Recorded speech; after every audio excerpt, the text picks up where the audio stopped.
Bonsoir Karim Eliaoui. Bonsoir Julien. On jette un œil sur les médias avec vous et on commence par cette guéguerre qui continue entre Maurice Taylor et Arnaud Montebourg. Et on continue d'en parler dans les médias, notamment Évidemment. sur le site du Huffington Post avec Maurice Taylor, le patron de Titan, qui avait été un temps pressenti pour reprendre l'usine Goodyear d'Amiens, qui refait parler de lui. Il persiste et signe après avoir expliqué dans un premier courrier que les ouvriers français de l'usine Goodyear travaillaient 3 heures et palabraient 3 heures avec une pause déjeuner entre les deux, tout en expliquant qu'ils étaient sous la coupe d'un syndicat fou.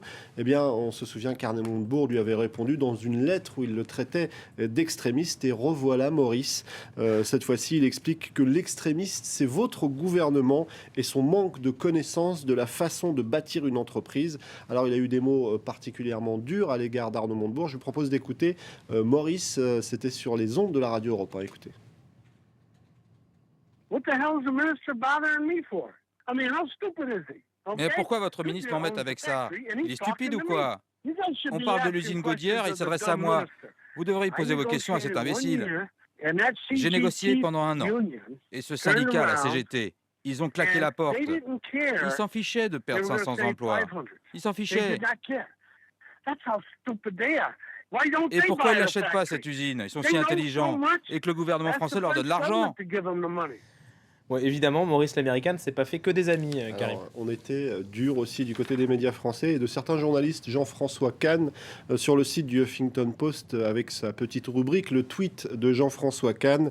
Alors, si Maurice aime à répéter qu'il aime le bon vin et les jolies françaises, et que d'ailleurs on l'a appelé Maurice, sa famille l'a appelé Maurice en hommage à Maurice Chevalier, eh bien, il ne s'est pas fait que des amis. Jean-François Kahn explique que pour lui, Taylor est un extrémiste et ce déferlement de haine dont l'ouvrier français est la cible rappelle, dit-il, mot pour mot les diatribes de la presse pro-nazie allemande en 1939, rien que ça. Alors évidemment, sur les réseaux sociaux, c'est une affaire qui est largement évoquée. Wanted, Maurice, ont partagé ce petit dessin à livrer au Goodyear d'Amiens Nord avec du goudron et des plumes. Et puis, on a détourné une super production américaine, évidemment, le choc des titans. Il n'y a plus la tête de la Gorgone, mais il y a un pneu de tracteur. Et en super-héros, on découvre Arnaud Montebourg. Et puis, ce dessin qu'on partageait aussi avec le gros bonhomme Michelin qui vient défier le Grizzly. Mais c'est vrai que sur certains commentaires, on pouvait lire qu'on en a un petit peu assez de cette guéguerre que se livrent les deux hommes qu'on découvre à l'image. On en parle aussi sur le site Atlantico avec le point de vue assez intéressant de Pascal-Emmanuel Gaubry qui explique que finalement c'est surtout la guerre de deux égaux. Finalement, en plus, ils ne sont pas si éloignés que ça au niveau de la pensée économique.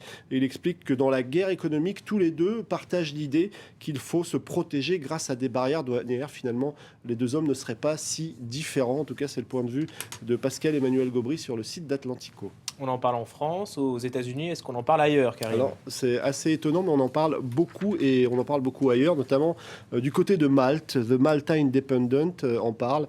Le site d'Arrêt sur Image a compilé un petit peu tous les articles ou les unes qui évoquent cette affaire. Le Malta Independent qui évoque le PDG américain qui ridiculise le temps perdu par les travailleurs français. Je vais vous montrer cet article du journal espagnol ABC, plutôt conservateur, qui titre sur la jornada de 3 horas, la journée de 3 heures. Bon, j'ai essayé de faire de mon mieux. Alors évidemment, cette journée des 3 heures, elle est évoquée un petit peu partout. Et le site Arrêt sur Image note que beaucoup de médias parlent de cette journée des 3 heures sans préciser que Maurice Taylor parlait seulement de cette usine d'Amiens, qui est dans des conditions un petit peu particulières, puisqu'elle tournait au ralenti à ce moment-là. Donc le site Arrêt sur Image souligne que du côté des médias, on n'a pas forcément été suffisamment prudent. On va en Italie où le journal La Repubblica fait le buzz avec une théorie sur la renonciation du pape Benoît XVI.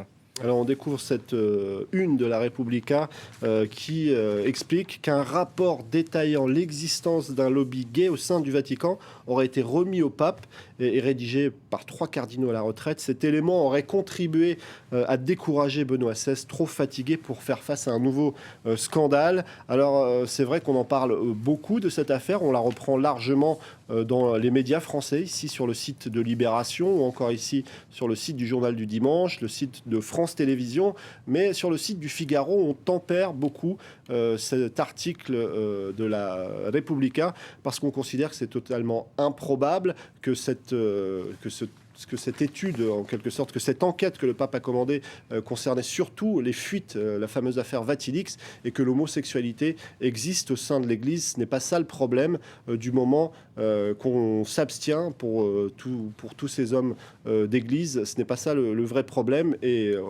du côté du Figaro, on considère qu'on a cherché à faire dans le sensationnalisme. Je vais y arriver du côté de la République. Merci beaucoup Karim, c'était un œil sur les médias.